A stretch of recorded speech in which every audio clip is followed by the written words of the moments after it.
ஹாய்ங்க, welcome to my channel பட்டு laddu journey. இன்றைக்கி என்ன பார்க்க போகிறோன்னு பார்த்தீங்கன்னா, கார்த்திகை தீபம் இல்லைங்களா, அதனால் சரி போன வருஷம் ஏற்றி வச்சுருந்தேன் விளக்கு இருந்துச்சுங்க. அதோட இன்னும் கொஞ்சம் சேர்த்தி வாங்கியிருந்துச்சு. புது விளக்கெல்லாம் வந்து தண்ணியில் ஊற வச்சுட்டேங்க.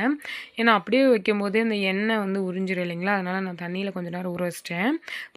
பழைய விளக்குலாம் வந்து சும்மா அப்படியே கழுவி மட்டும் வச்சுட்டேனுங்க. அதுக்கு வந்து சந்தனம் போட்டு வச்சு விட்டுருந்தேனுங்களா, 2 குட்டியும் பார்த்தீங்கன்னா நம்மளை வந்து செய்யவே விட மாட்டேன்னு குறுக்க அவனும் வந்து செய்யணுங்களாமா. நான் வந்து எண்ணெய் ஊற்றுனா அவர் திருப்பி போடுறது, பொட்டு வச்சுட்டோன்னா அவரும் எடுத்து பொட்டு வச்சு விட்டுட்டுருக்காருங்களாமா சின்ன குட்டி.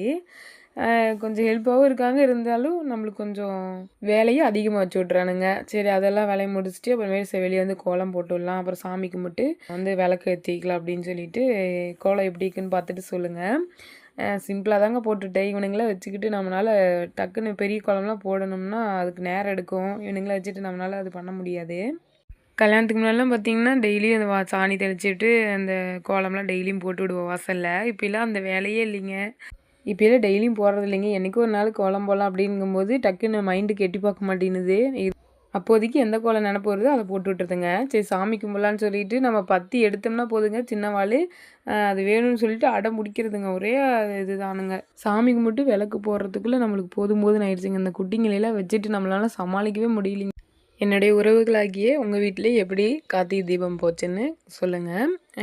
எனக்கு மட்டும்தான் இப்படியா, இல்லை குழந்தைங்க இருக்க வீட்டில் எல்லா வீட்லேயும் அதே மாதிரி தானா, எல்லாம் நம்ம என்ன செஞ்சாலும் கூட வந்து செய்கிறதுங்கிறது எல்லா குழந்தைங்க அப்படி தான் பண்ணுறாங்களாங்கிறதையும் கமெண்ட் பண்ணுங்கள். இங்கே கேரளாவில் பார்த்திங்கன்னா மழை பெஞ்சிட்ருக்குங்க. இந்த மாதம்லாம் மழை நின்றும். இருந்தாலும் பார்த்திங்கன்னா காலையில் எழுந்திரிக்கையில் விடிகாலையிலே பார்த்திங்கன்னா மழை பெஞ்சிட்டு இருந்துச்சு. அப்படி இல்லாட்டி சாயந்தரமாக பெய்ய ஆரம்பிச்சிடும். இடியோடு நல்லா மழை பெஞ்சிட்ருக்குங்க. மழை பெய்யறது பிரச்சனை இல்லைங்க, கொசு ரொம்ப ஜாஸ்தி ஆயிடுது. நம்ம வெளியே போனாலே பார்த்திங்கன்னா முக்கிற மாதிரி அந்த அளவுக்கு கொசு வந்து அப்படியே ஒட்டுதுங்க. என்னால் கோலமே போட முடியலைங்க, அந்த அளவுக்கு கொசு இருக்குது. மழை பெய்யறனால பார்த்திங்கன்னா நல்லா கிளைமேட் சூப்பராக இருக்குங்க, நல்லா சில்லுன்னு. இந்த வீடியோ உங்களுக்கு பிடிச்சிருந்தா லைக் பண்ணுங்கள், ஷேர் பண்ணுங்கள், கமெண்ட் பண்ணுங்கள். மறக்காமல் சப்ஸ்கிரைப் பண்ணிடுங்க. பெல் ஐக்கானை கிளிக் பண்ணிக்கோங்க. நான் போடுற வீடியோஸில் அப்போ தான் உங்களுக்கு வரும். சப்போர்ட் பண்ணுங்கள் ஃப்ரெண்ட்ஸ்.